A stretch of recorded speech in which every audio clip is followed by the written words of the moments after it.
show you what adding highlights to a painting can really do to bring out more of the contrast and create more depth in a painting. You'll have to excuse my voice. I'm just getting over a cough and my voice is a bit raw. So last September I went to Italy for an oil painting course, and this is one of the paintings that I did while I was there. And I've done a lot of painting with acrylic just from photographs, but painting outdoors with oil paints is newer to me. I have done oil painting before, but painting an image from real life is quite different than painting it from a photograph or other image that you may have.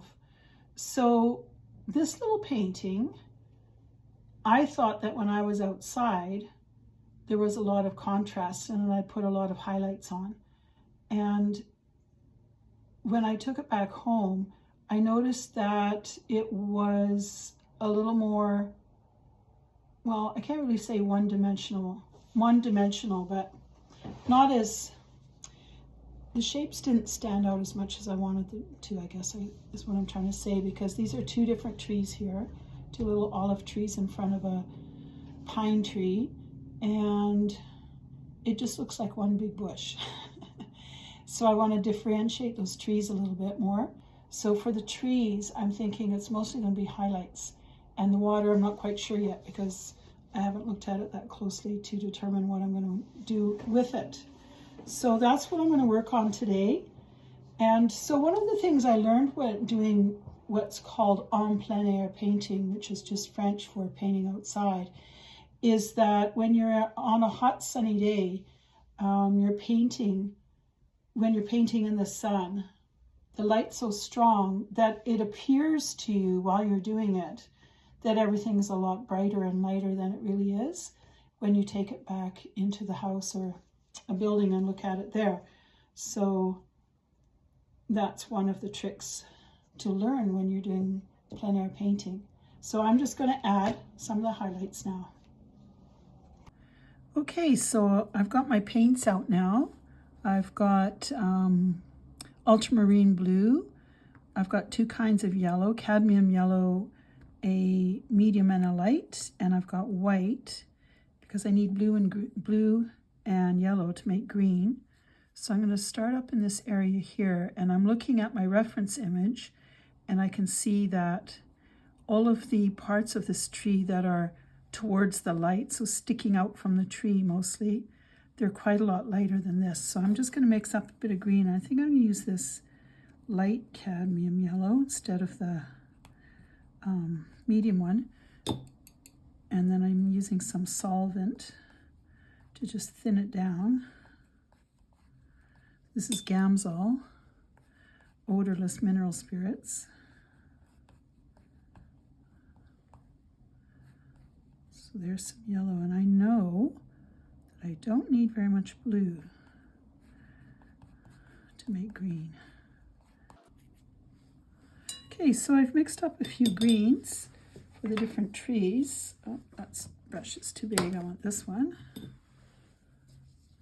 Okay, so now I'm just going to start looking at where on this tree does it need to be quite a lot brighter. So I'm checking my reference image on the side. You can't quite see that, but that's okay.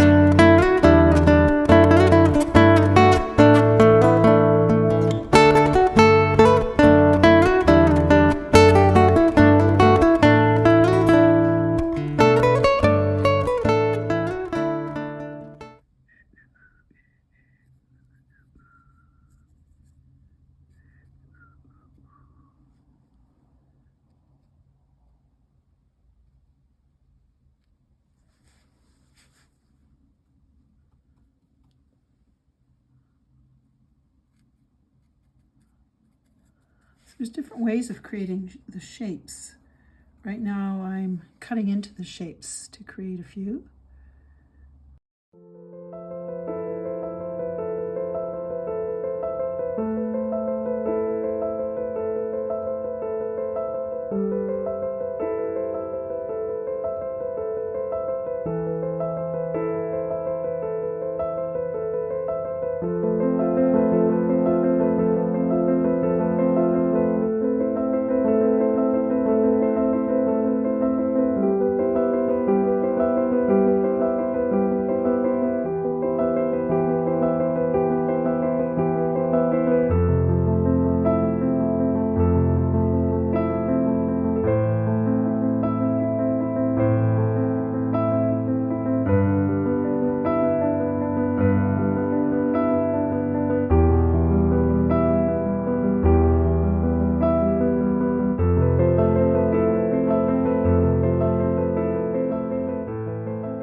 Hi everyone, this is what I did yesterday.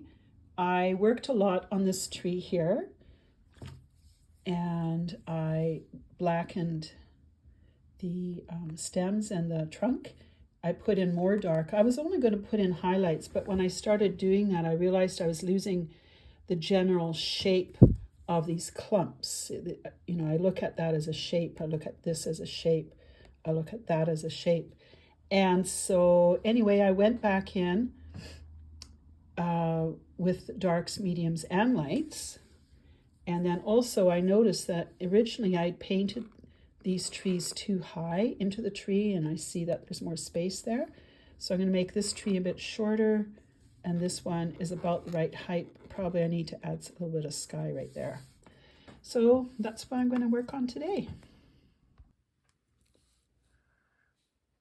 Okay, so I've set up my little painting beside my painting palette with my colors from yesterday. This is one of the things I like about oil paint, is the fact that they don't dry as fast as acrylics. So most of these are still wet if they had enough paint. Like when it's really thin, it's probably not too dry anymore. But the piles are still going to be usable, so that's good. And whatever isn't usable, I'll just make new ones. All right, let me think of where I'm going to start. I think I want to start by adding a bit of sky just to delineate the shape right in here. Okay, let's take a look here. So there should really be a bit of sky in here. I'm just going to do little dots because what this is basically sky between branches. And this little tree actually has quite a lot of light coming in. So it's going to look a little more lacy. Now, even if my little sky dots are too big at the moment, I'll just paint over top with the green. And it's very lacy down here.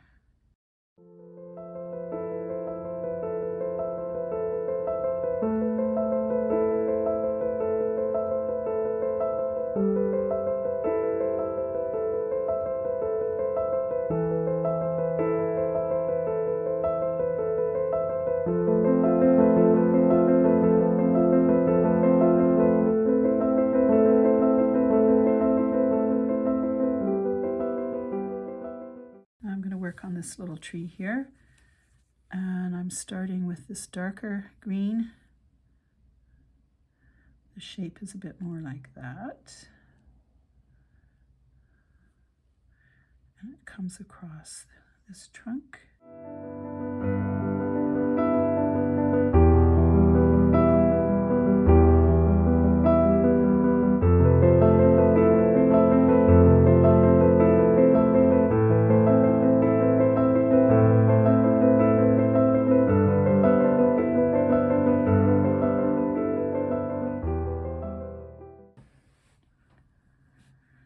At the very end, I will add brighter highlights when I'm done fiddling with the rest of the painting. And that really brings out more contrast, creating more depth.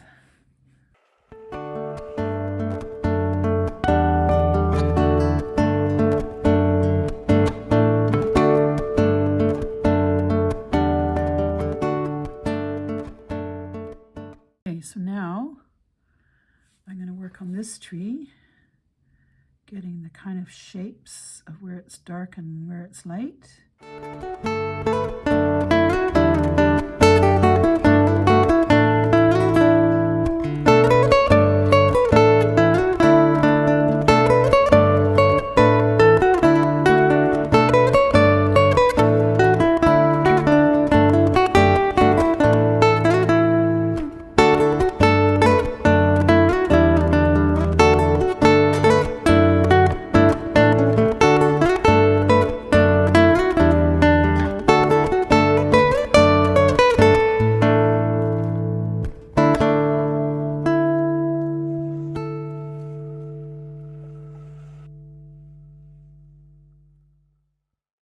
Yeah, so you see me putting it on and then putting a different layer on top, and then I put the light on the dark and the dark on the light. What I'm trying to do is create the general shape that I see in the trees of where it's dark and light. And then you could just refine it a bit as you go along.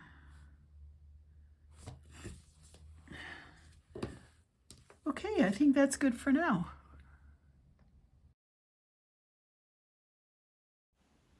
That's how far I got in the last session. And next I wanted to work a little bit on the midground and the foreground of this little painting.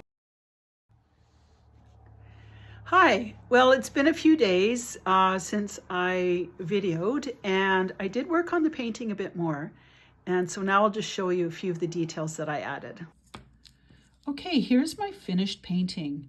I really enjoyed painting this, and I love this image. And of course, it brings back really great memories for me as well from the holiday I had in Italy in September with a really lovely group of people when we were painting together. This was a photograph from the villas where we were staying. And the painting group that I went with, it's called Tuscany in the Frame. If you ever want to look it up, I'll link it down below. Anyway, we had so much fun. It was a great group. Now let's look at the painting. What did I do since I last spoke with you? So I had worked on these 3 trees. I'm really happy that I went back in and added more light throughout the branches. As you can see, there's quite a lot of light coming through those branches. And I'm happy that I added more of the highlights, because that really shows that it's a lot sunnier than it looked when I initially did it. I also worked on this background a little bit. I added the hills in the back. I worked on the pond a bit. I added these 2 rose bushes plus the shadow here. And I left these roses with a yellow color to them, whereas in real life, they're actually pink. And I really debated with myself, should I add little buds to all of the 3 bushes that you can see?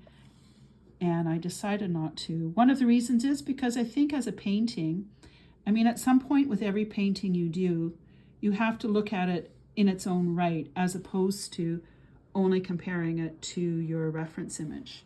So within this painting, do I need to change these flowers to pink? And I decided no, because it just creates a lot of color harmony having them yellow. A couple of other things you might notice compared to the original photograph is that in real life, there are a lot of these pots around the pond. There's this roof, which is the roof of a car park. The rose bushes are actually a lot taller, and there's more of them coming along this side here. And in my painting, I decided to not add all of that detail. There's 2 reasons for that. One is when I initially made the painting, I was running out of time, and so I quickly just added in that little yellow rose bush there. And so I kind of liked it. So that I decided to leave that there. And the other reason is because I wanted to focus on these trees. I wanted the trees to be my focal point, and I think that if I added in all of these leaves from the rose bushes, it would just create clutter in this area. I like the foreground being quieter than it is here. I mean, this looks great as a photograph, but I think as a painting, I prefer it without more detail in this whole area here. Makes it a cleaner image.